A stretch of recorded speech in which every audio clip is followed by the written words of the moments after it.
اوپر سے یہ ٹیرف آ گیا. اب کاٹن کو $1.5 بلین کی ہم ایکسپورٹ امپورٹ کرتے ہیں. پہلے ایکسپورٹ کرتے تھے, اب امپورٹ کرتے ہیں. جیسے پہلے تو چینی تو ہم پہلے بیچتے ہیں پھر منگواتے ہیں, مگر کاٹن میں تو ہم بالکل ناکام ہو چکے ہیں, کیونکہ اس حکمران اشرافیہ کی تاریخ نکال لیں, آپ کو سب مل جائے گا گوگل پہ کہ پنجاب میں کہاں کہاں کیسے کیسے کتنی کاٹن ہوتی تھی اور کب شوگر فیکٹریاں لگیں, وہ کن کی ہیں, اور وہاں پر کیسے کاٹن کو ختم کیا گیا اور کس طرح سے گنا اگوایا گیا, پھر ان گنے کے کسانوں کو کیسے لوٹا گیا. اور ابھی پچھلے دنوں ہی مریم نواز نے ان سے جو زیادتیاں کی ہیں وہ سب کے سامنے ہیں. اب کیا پاکستان میں, جہاں پنجاب میں ہمارے کچھ دوست کہتے ہیں کہ گجرانوالہ سے لے کر وہ گجرات تو پتہ نہیں کہاں تک انڈسٹریاں جو تھیں وہ ایک لائن سے میلوں بند ہے, ہزاروں مزدور پہلے ہی بے روزگار ہیں. اب جو بچے کھچے کارخانے رہ گئے کاٹن کے کپڑوں کے, وہ بھی بنگلہ دیش چلے جائیں گے, وہ بھی تائیوان چلے جائیں گے, ہانگ کانگ چلے جائیں گے, ویتنام چلے جائیں گے, اور سری لنکا چلے جائیں گے, اور بے روزگاری آئے گی. کیونکہ بجلی ابھی بھی جو کمرشل ریٹ ہے وہ اٹھا کر دیکھیں تو ہوش اڑ جاتے ہیں, اور علاقے کے ریٹ دیکھیں. انڈیا میں میرے خیال میں 9.9 پینی جو ہے نا وہ فی یونٹ ہے, ہمارے یہاں 16 تھی. اب جو کل پیسے کم ہوئے اس میں ممکن ہے کہ کمرشل پہ بھی کچھ پیسے کم ہوئے ہیں, تو وہ 15 سینٹ ہو جائے گی یا 14.5 سینٹ ہو جائے گی. مگر یہ تو نہیں ہوگا نا کہ 9.5 پہ آ جائے یا 9 پہ آ جائے, اور ٹیرف کو بھی افورڈ کر لے, اور ورکر کو بھی افورڈ کر لے, بجلی کی, گیس کی, پانی کی, گیس کی قیمتیں بڑھائے چلے جاتے ہیں. اگر کہیں ریلیف دیتے ہیں نا تو یاد رکھیے گا کہیں پیسے بڑھ رہے ہوتے ہیں. تو اس روشنی میں جو آنے والے دن ہے, جب پھر سے ریزروائر کم ہوں گے, جو آپ کی ڈالر کی خزانے میں موجود ہے, اس سے آپ کی امپورٹ پہ بھی فرق پڑے گا. آپ کی اس کی معیشت تو گرنی ہے نا. کہ اچھا پھر اس کا ایک اور مطلب بھی لوگ نکالتے ہیں. کچھ لوگ کہتے ہیں کہ اگر امریکہ سے اگر گفتگو کی جائے, اپنی جیسے آئی ایم ایف سے گفتگو کر کے کوئی معاملات سیدھے کرنے کے, اب وائٹ ہاؤس سے, تو وہ کہتے ہیں کہ یہ کیا, یہ وہ تو نہیں ہے کہ خان کو دباؤ کے لیے یہ ٹیرف آیا ہو, کیونکہ کچھ جگہوں پہ ٹیرف واپس بھی لیے گئے نا, اور کہیں ملتوی بھی کیے گئے ہیں. یہ تو نیا ہے, بظاہر تو سب جگہ لگ گیا ہے, مگر میرے ذہن میں نہیں ہے, ایک دو جگہ رعایت بھی دی گئی, اور یہ کہیں پر اسے ریٹریو بھی کیا جا سکتا ہے اگر ایڈمنسٹریشن میں تعلقات ہوں, کنوینس کر لیا جائے, بات کر لی جائے, تو یہ سب ممکن ہے. تو خان کے لیے جو پی ٹی آئی کے لوگ یہاں کہتے ہیں, میرے علم میں نہیں ہے, میں اس کو اتنا زیادہ نہیں دیکھتا کہ دباؤ کے طور پہ استعمال ہو سکتی ہے کہ ٹھیک ہے جی خان کے مقدمے واپس کر لیں, پریزنٹ جو ہے ہیومن رائٹس, مائنورٹیز, اور کوئی نیا بائنڈنگ لا کر آپ کو رعایت دے دیں. جیسے جی ایس ٹی پلس کہلاتا ہے, کیا کہلاتا ہے, جو یورپ میں ملا ہوا ہے پاکستان کی ٹریڈ کے اوپر, کہ اگر آپ کی مائنورٹی کو آپ کی human rights, women right, democracy اور ان ساری چیزوں پہ اگر کوئی پرابلم ہوگی, جو ابھی کہہ کر گئے ہیں یورپین پاکستان آ کے, آرمی چیف سے بھی باقاعدہ انہوں نے کہا ہے, اگر اس میں کوئی ایشو ہوتا ہے تو وہ بھی واپس ہو سکتا ہے. تو اگر آج کی دنیا میں کسی ملک کو کلیپس کرنا ہے یا اپنی باتیں منوانی ہے تو سینکڑوں راستے ہیں, اور سب کچھ یورپ امریکہ میں, یہ ذہن میں رکھیں. تو خیر ہم آگے بڑھتے ہیں. یہ جو آج کی میجر ڈیولپمنٹ تھی, بجلی کا بھی آپ نے سن لیا. اچھا لوگوں نے کہا کہ میں اس پہ نہیں بول رہا کہ زرداری صاحب ہاسپٹل چلے گئے اور سندھ میں جو پانی کا, اچھا میں ایک خاص موضوع پہ بات کروں گا. میں نے آپ سے پہلے بھی کہا ہے کہ جو نیو یارک سے ہے بڑی خبر ہے, تو بہت امپورٹنٹ خبر ہے میرے نزدیک, اور آپ لوگ بھی ایسی خبروں کو امپورٹنس دیں گے تو حالات بدل کہ زرداری صاحب ہاسپٹل پہنچ گئے, نہروں پر کہ پانی کے ایشو پر سندھ میں قوم پرستوں کی ریلیاں, پھر پیپلز پارٹی خود شروع ہو گئی اور الزامات لگنے شروع ہو گئے وفاق پر, حکومت کو دھمکیاں پانی کے حوالے سے. اچھا یہ جو عرصہ ادارہ ہے اس کے اپنے بہت سارے ذرائع پہلے بھی کہتے رہے ہیں اب بھی کہ یہ صوبوں کے درمیان جو پانی کی تقسیم ہے، ٹھیک ہے سندھو ہے دریائے سندھ ہے، مگر آتا تو پنجاب سے ہے نا، تو پنجاب نے اس کی وائلیشن ہمیشہ کی ہے، جب پانی کی ضرورت ہوئی کھول لیا، اپنا ٹائم نہیں بھی تھا تو نکال دیا۔ یہ جو اب نہریں بن رہی ہیں نا، اس کو پہلے تو یہ سمجھ لیں، میں بعد میں آؤں گا زرداری صاحب پر، یہ نہریں بن کیوں رہی ہیں؟ یہ یو اے اب یہ تو ہر چیز بیچ رہے ہیں نا اب، کیونکہ انہیں کھانے کے لیے چاہیے، ان کو مینجمنٹ تو آتی ہی نہیں ہے، اور جہاں پر بھی نکال سکتے ہیں کٹا چوک بھی جو لیتے ہیں پیسوں کے لیے، جو لوٹ مار ہے۔ میں آپ کو یہ بتا دوں کہ مریم اورنگزیب ہے جو آپ نے وزیر سینئر وزیر بنی ہوئی ہے مریم کے ساتھ، اس نے اپنی پوری فیملی دبئی ہی موو کر دی ہے، نئی بلڈنگ نئے اپارٹمنٹ خریدے ہیں، لمبا پیسہ موو کیا ہے، اور روز یہ بھاشن دیتی ہے ترقی کے خوشحالی کے، معلوم کر لیں۔ تو یہ آپ کو صرف ترقی دکھاتے ہیں، خوشحالی دکھاتے ہیں، ترقی خوشحالی سے مطلب ہوتا ہے ان کی ترقی، ان کی خوشحالی۔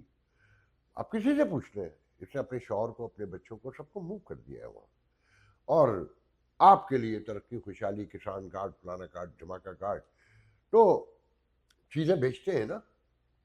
باقی تو کوئی اکانومی ہے ہی نہیں۔ انہوں نے کوئی 5 لاکھ یا 6-7 لاکھ، مجھے اس کا ایگزیکٹلی نہیں پتا، اب تو کافی ٹائم بھی ہو گیا، یو اے ای کو، اچھا سعودی عرب یو اے ای، ان کے یہاں فصلیں تو نہیں ہوتی نا گندم وغیرہ، یہ اس طرح کی چیزیں، چاول، تو بہت طویل عرصے سے یہ گفتگو ہو رہی تھی کہ جناب یہ ان کو زمین دے دی جائے، یہ اپنی فصلیں اگائیں اور پیدا کریں خود ہی، اور یہاں سے لے جائیں، اور ان کو آبیانہ جیسے کہہ لیں، حالانکہ وہ اور دوسرا کوئی معاہدہ ہوا ہوگا، اور ان کو پیسے ملنا شروع ہو جائیں۔ تو انہوں نے چولستان کے علاقے میں، پنجاب میں، ساؤتھ پنجاب کے پاس ہی میرے خیال میں تو لگتا ہے یہ سارا علاقہ، یہاں 5-6 لاکھ ایکڑ زمین دی ہے یو اے ای کو، اور سعودی عرب سے بات چیت چل رہی ہے ادھر بلوچستان میں۔ وہ جو بات ہوتی ہے نا، زرداری کہتا ہے میں آذربائیجان سے نہریں لے کر آؤں گا، پانی لے کر آؤں گا،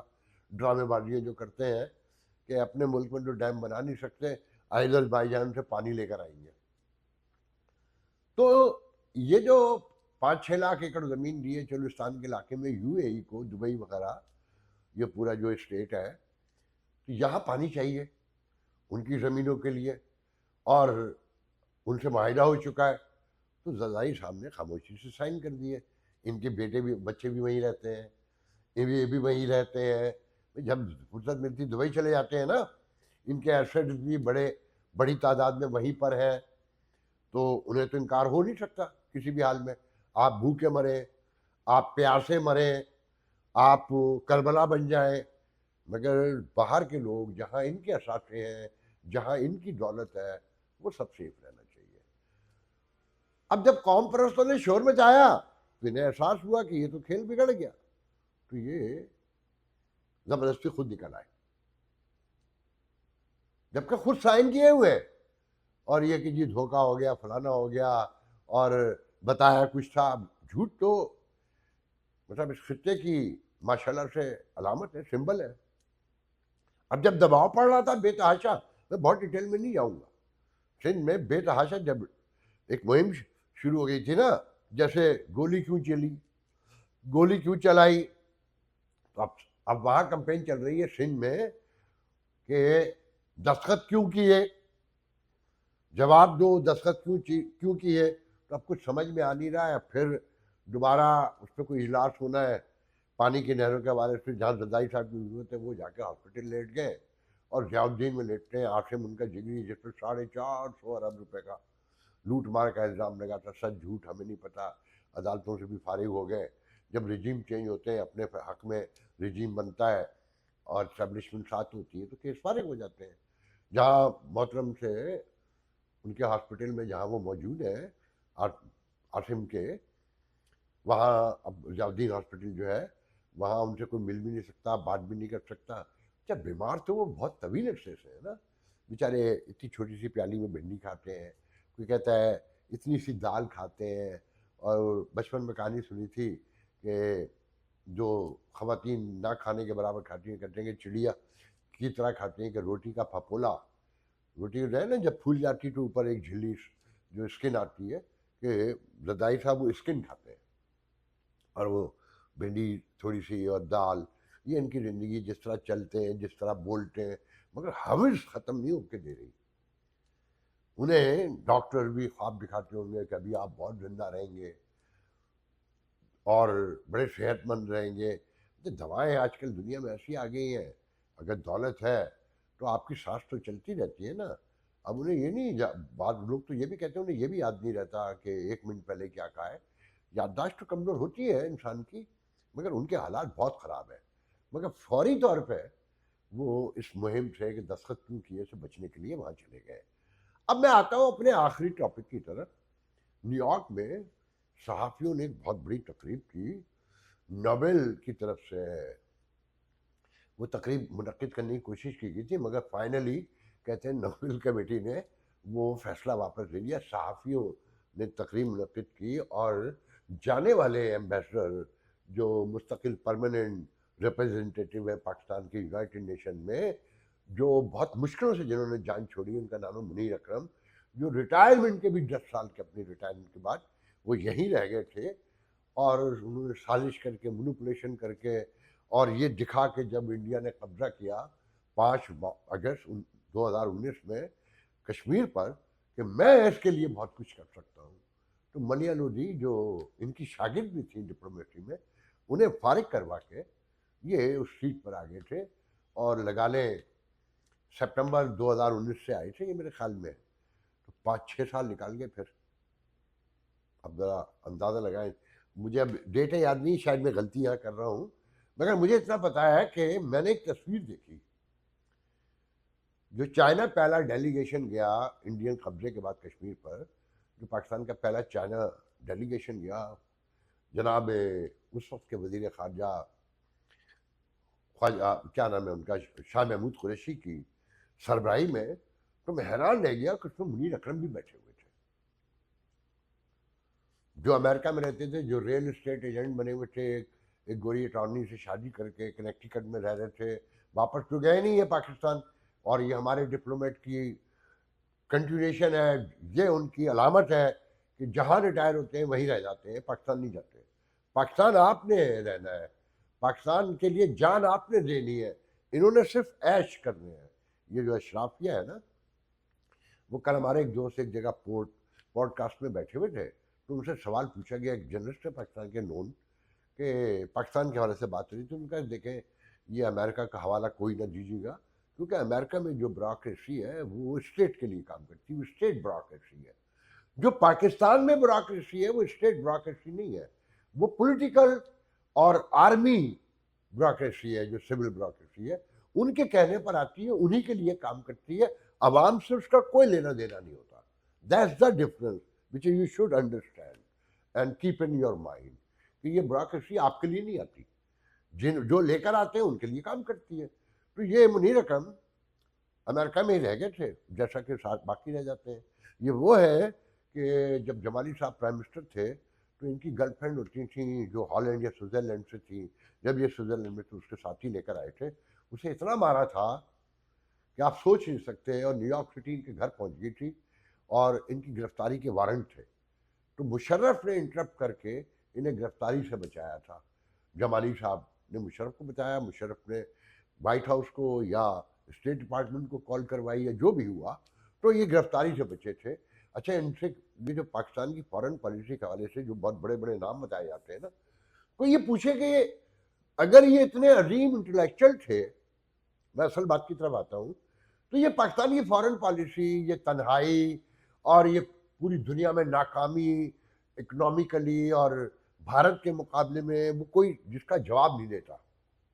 مگر یہ سب انٹلیکچوئل ہیں، منیر اکرم، ضمیر اکرم اور شمشاد اور فلانے اور دھماکے، 20 نام ہے. ملیا لودھی 10-15 سال تک لگی رہیں، اور سب کچھ انہی کے ادوار میں ختم ہوا. جو آپ کو نظر آتا ہے کہ فارن پالیسی اور اکنامک پالیسی ایک دوسرے سے منگل کرتے ہیں، ایک دوسرے سے مل کر ملک کی ترقی کی ضمانت بنتے ہیں. دونوں محاسن جس طرح ناکام ہے وہ آپ کے سامنے، اور دونوں ایک دوسرے کی ضرورت ہے. تو بہرحال منیر اکرم نے فائنلی جان چھوڑی ہے. تو نیو یارک کے پاکستانی صحافیوں نے ان کے لیے ایک